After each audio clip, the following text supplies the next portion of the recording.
안녕하십니까. 2022년 1월 4일 화요일입니다. 자, 기대했던 1월 효과가 별로 보이질 않죠. 물거품 같아 보입니다. 그럼에도 불구하고 시장의 변화 조짐이 일정 정도 놓여 있는 상황. 그럼 그 가운데에서 왜 기관과 외국인, 특히 기관의 매도세가 계속되는 이유, 그 부분과 관련된 부분을 함께 이야기하도록 하겠습니다. 자, 미국 시장 나스닥 양호했죠. 애플이 시총 3조 달러 시대를 열고 테슬라가 급반등하고 그러면서 미국 시장이 호조를 보였는데 우리 시장은 어땠습니까? 우리 시장은 뭐예요? 거래소가 강보하, 코스닥은 하락. 지난해 연말에 나타났던 개인 투자들의 역대급 매도 규모, 그런 가운데에서 기관의 매수세, 이런 흐름들이 전개가 됐었는데 1월 들어서는 계속되는 기관의 매물이 나오고 있죠. 그 기관 매물과 관련된 부분을 한번 보도록 하겠습니다.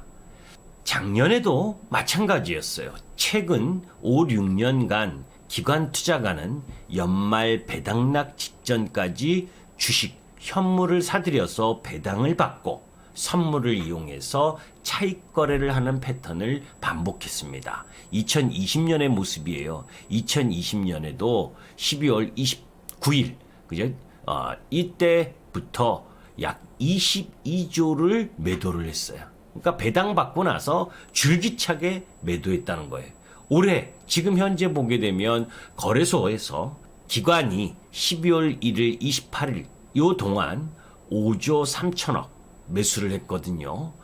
그 중에 금융투자가 대부분 매수를 했고 외국인이 3조 7천억 순매수를 보였어요. 그런데 12월 29일부터 배당을 받고 난부터 오늘까지 국내 기관이 4조를 매도를 했습니다. 금융투자가 3조 8천억 정도. 그러니까 4조에서 뭐 거의 다 매도를 했다고 보면 되죠. 금융투자가. 그러니까 12월 달 들어서 배당을 받고 싶어서 들어왔었던 금융투자의 매수 부분은 이제 1조 3천억 정도 남았다. 이 물량이 소화가 돼야 되겠죠. 그래야 정상적 흐름을 보여줄 수 있다라고 봅니다. 어제 다우지수 모습도 양호했고 0.68% 상승을 했고 나스닥도 1.2%, 물론 애플과 테슬라의 급등 흐름이 전개되면서 상승한 부분, 그 속에서 IT 강국인 대만 역시 신고점을 경신하면서 1.4% 급등, 니케이도 1.77%를 상승하는 흐름을 보였잖아요. 심천과 상해종합은 음봉을 보이긴 했었어도 하락폭이 크지 않은 모습.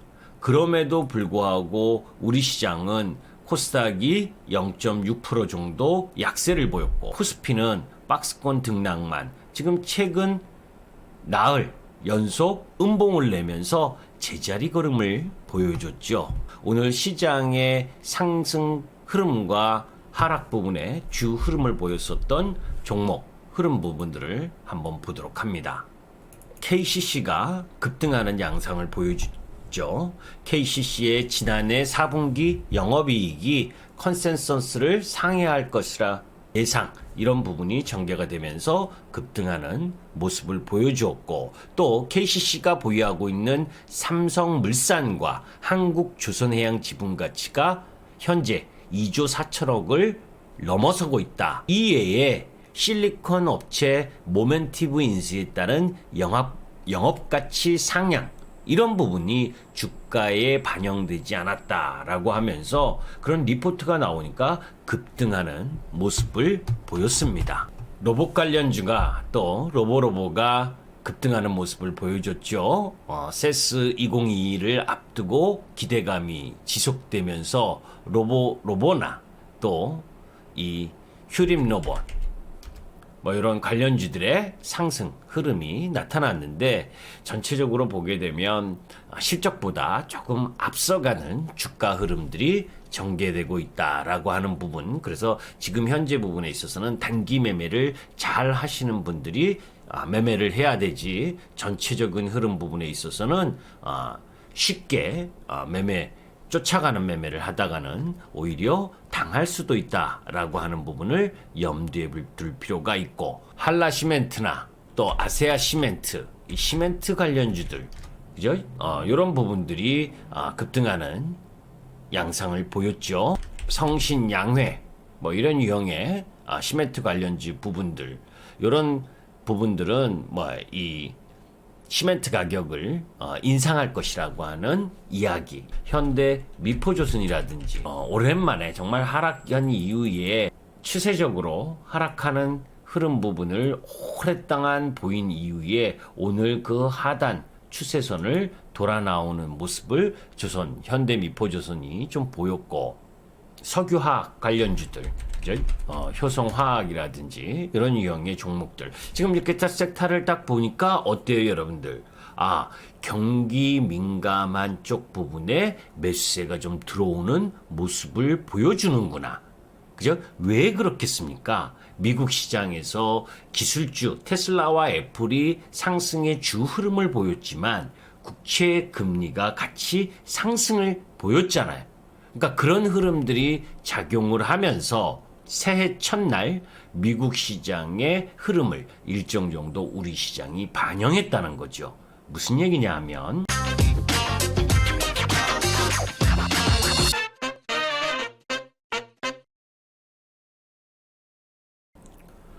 새해 첫날 이제 미국 국채 금리가 급등을 했어요. 이 흐름을 보게 되면 이 갈색 부분이 신규 코로나 확진자 증가하는 모습이죠, 미국에서.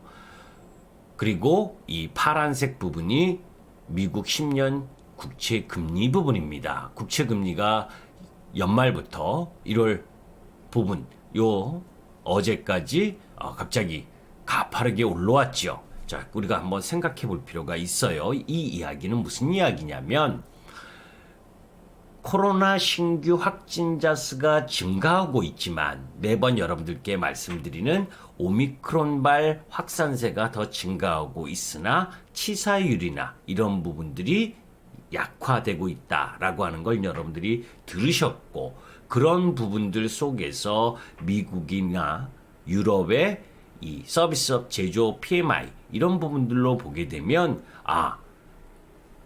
영향이 제한적이다. 그죠? 그러면 이런 확산세 부분이 증가하고 있어도 독감처럼 그런 흐름들로 가게 된다면 1월 중순 정도에 미국 이 확진자 증가도 꺾일 가능성이 있고, 그런 흐름들 속에서 경기가 다시 살아날 수 있다라고 하는 기대감도 함께 보여주는 그런 흐름들을 나타낸다는 거죠. 그죠? 그런 가운데에서 최근 미 국채 금리와 팡 지수가 동조화 추세를 보이고 있다라고 하는 부분, 이런 부분도 우리 시장에 일정 정도 영향을 미쳤다. 그리고 조금 전에 이야기했었던 미국 서비스 PMI나 유로존 서비스 PMI, 사실 10월부터 오미크론이 확산이 크게 증가를 했잖아요.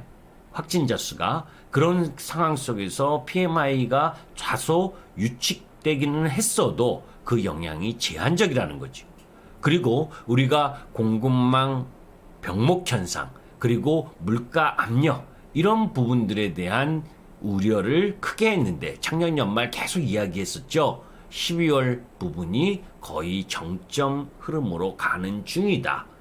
중국 내 물가 압력 둔화 시그널이 지금 가시화되고 있다. 이 구매가격 지수, 중국 제조업 PMI 중 구매가격 지수, 요 갈색 부분이 쭉 떨어지는 흐름을 보여주고 있잖아요. 이런 부분들이라면 물가 압력이 다소 둔화될 수 있다라고 하는 부분, 그 속에서 코로나 확진자 수 증가가 경기에 대한 우려를 제한할 수 있다는 요인, 이런 부분이 작용을 하면서 경기 민감 섹터라고 할 수 있는 쪽 부분에 시장의 물줄기가 일정 정도 들어가는 것 아니냐.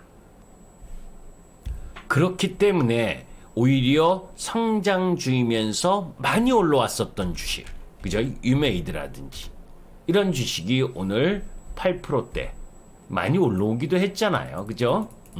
그러니까 유메이드가 8% 급락을 하는 모습을 보여줬고, 또 그와 연관돼서 뭐 넷마블이라든지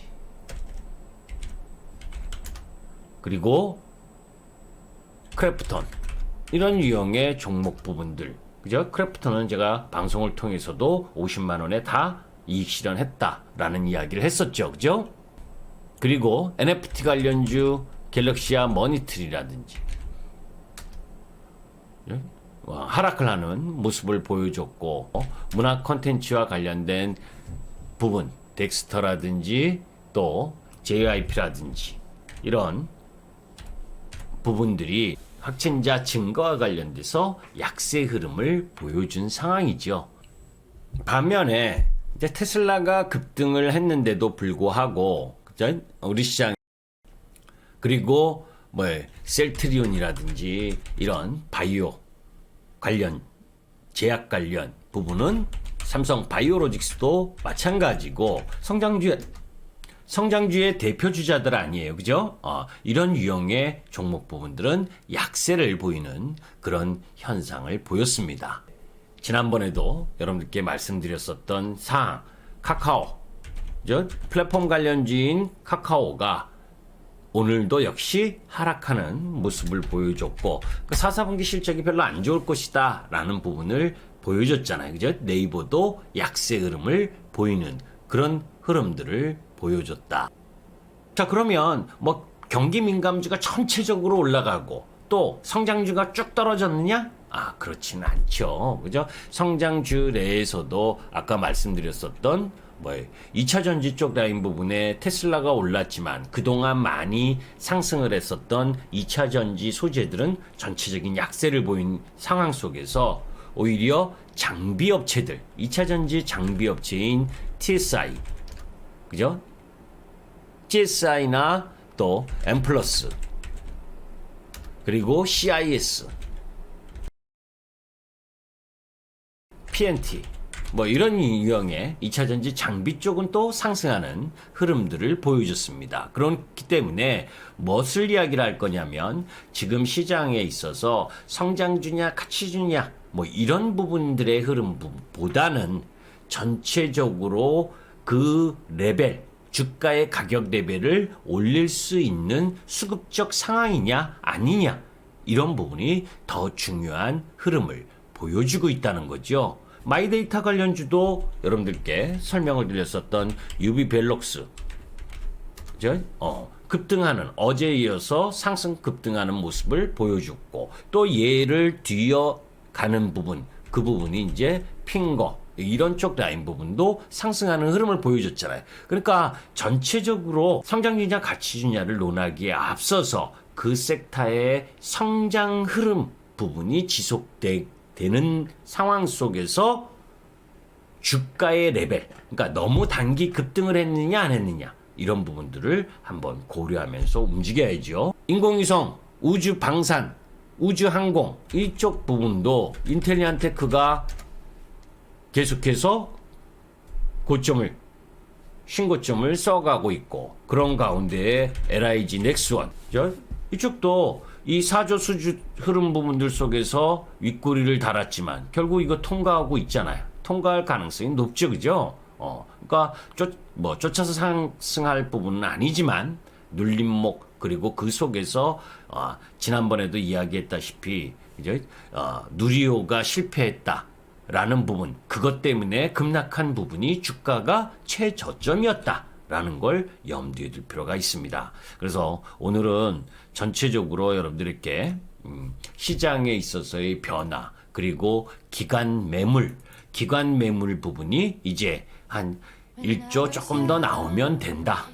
그런 흐름들 속에서 외국인의 박자 부분을 어떻게 맞춰낼 거냐 하는 부분, 그죠? 이런 부분들을 염두에 두고 접근할 필요가 있는 거죠. 그래서 시장은, 주식시장은 항상 빠르게 변화합니다. 그죠? 섹터와 흐름들이 어떻게 변화할 것이냐 하는 부분들을 염두에 두고 접근하고 발빠르게 움직여야 되는 그런 위치에 놓여 있다는 걸 염두에 두셨으면 좋겠습니다. 여하튼 전체적인 시장 흐름 부분에 있어서 1월 중하순을 정점으로 코로나 재유행세가 둔화될 수 있다는 전망, 그런 흐름들이 경제적 충격을 제한적으로 갈 수 있는 상황으로 만들어 놓는다면 이제 경기 민감 섹터의 일부 레벨업, 그런 가운데에서 구조적 성장 흐름을 보여주고 있는 섹터와 종목 부분의 차별적 상승, 이런 부분들이 함께 진행될 가능성이 높다라는 부분을 염두에 둘 필요가 있고, 또 내일은 세스 2022가 시작되고, 그런 가운데에서 내일 우리나라 부분에 있어서는 국회 통상자원위원회 법안 소위원회에 상정되는 수석법 개정안, 그죠? 거기에서 어느 정도의 범위까지 총정수소를 넣을 것이냐, 그리고 법안이 빨리 통과할 것이냐, 이런 부분도 여러분들이 세심히 관찰할 필요가 있다고 봅니다. 김기수 주식 더스토리의 김기수였습니다. 감사합니다.